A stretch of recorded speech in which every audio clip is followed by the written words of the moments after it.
Hi, you're gonna do my Raena blood test kit collection with me today. And I have two tests today. So instead of setting one with both the sex hormones and the thyroid all in one, I have one for each. So I'm thinking I'm gonna do one on each arm, which will be interesting.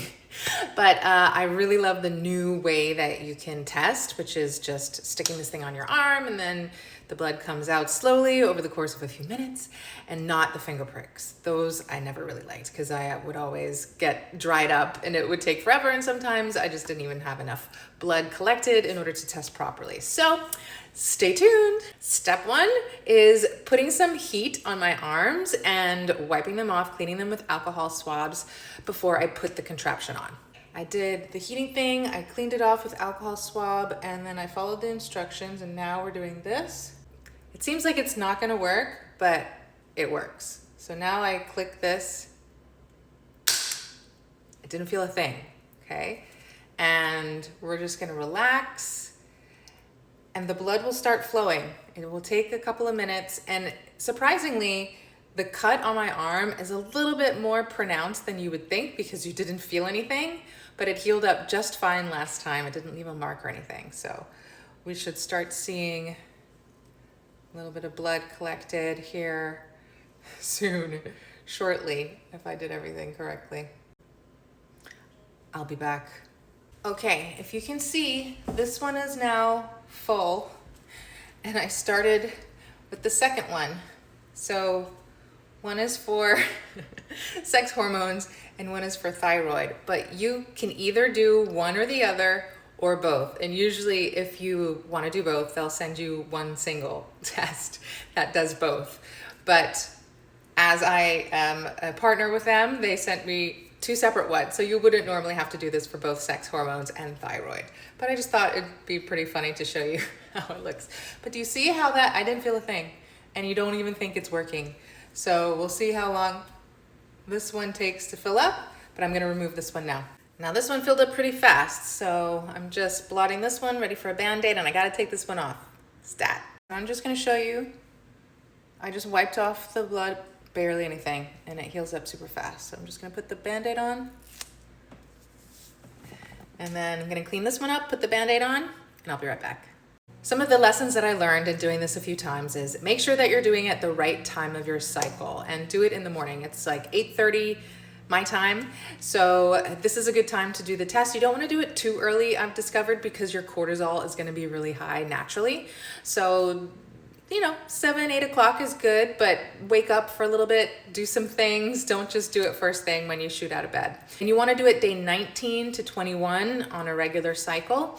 And if you're taking any kind of hormone supports like progesterone or DHEA, make sure that you do it at least 12 hours ahead of time. My doctor just said, just skip this day. Like, I take thyroid from Raena Health, and I usually take it first thing in the morning when I wake up because you have to take it on an empty stomach. So I take it first and then wait, have my coffee and eat. But I didn't take it this morning.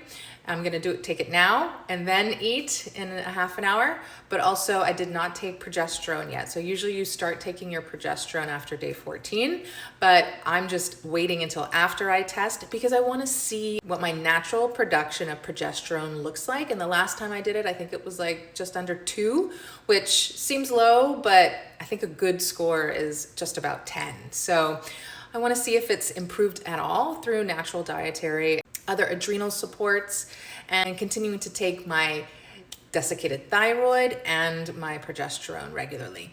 So I'm looking forward to seeing what these results are, particularly because I had to run 10 different tests, including reverse T3, my A1C, which is your blood sugar, prolactin as a breastfeeding mom, and also LH and FSH, and some other micronutrients like folate, vitamin D, B12, zinc, and everything was great. In my LH and my FSH were really, really good, which is the thing that we were really looking for and assuming that it wasn't gonna be so good. So my FSH was 7. And anything under 10 is really good, but 7 is like that perfect mark. And my LH was just a little bit under that. You usually want it to be 1 to 1, but mine was about a 3.5. So 3.5 LH to a 7 FSH. If I can raise my LH just a little bit, then that is even better.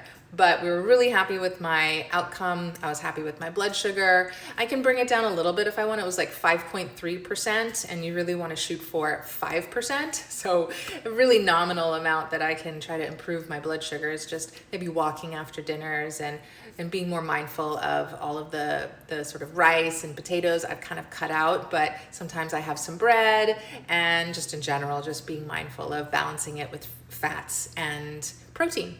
So with these results, I will be able to confirm my thyroid functioning. So now that I have reverse T3, I'm looking for a free T3 of around 3.2 because it was a little bit lower last time. So as long as I can raise it up to about 3.2, my thyroid is going to be in perfect functioning order, which is really exciting because 14 months postpartum now, as of yesterday, I've healed my hormones as a woman who's turning 46 in 2 weeks. So not only did I heal my hormones the first time when I was able to naturally conceive our baby, who's a very healthy and vibrant boy, but I've been able to heal my hormones naturally with these supports 14 months postpartum at 46. Wow, I'm so excited. Baby number 2 on the way. If you haven't had your hormones tested yet, don't worry, this is your sign. Get your hormones tested because it's a tool that can really help expedite the process of healing your hormones, whether you're trying to conceive for the first time or afterwards and trying to conceive again postpartum. Even if you're in your 40s like I am. I'm rooting for you. Have you tried taking your hormones? What was that process like for you? I promise you, this was super easy. Let me know if you have any questions below. I'm happy to answer them.